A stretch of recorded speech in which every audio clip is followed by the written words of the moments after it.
Hello and welcome to How to Login. In this video, I'm gonna be teaching you how you can download and install the KakaoTalk app on your phone. So let's go ahead and start the video without wasting any more time.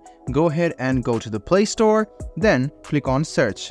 Click on Search once again and search for KakaoTalk.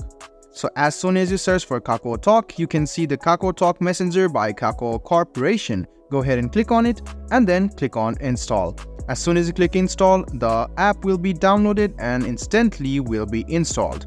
To learn more about this app, just go ahead and click here and you can see that KakaoTalk is a fast, fun and reliable messenger for all people. It has up to 150 million users worldwide, and KakaoTalk is a messaging app connecting people and the world. It works across mobile, desktop and wearable devices as well.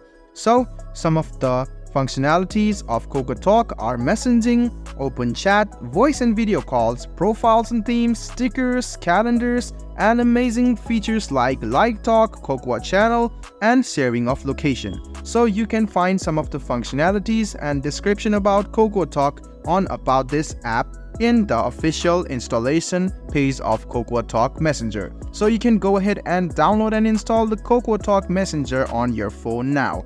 I hope this video about how you can download and install the KakaoTalk app on your Android device was helpful for you. If you still have any kind of confusion, please do mention us on the comment section down below. Like the video, subscribe to the channel and do hit the bell button for more. Hope to see you in the next video as well. Until then, goodbye, take care and make sure you enjoy.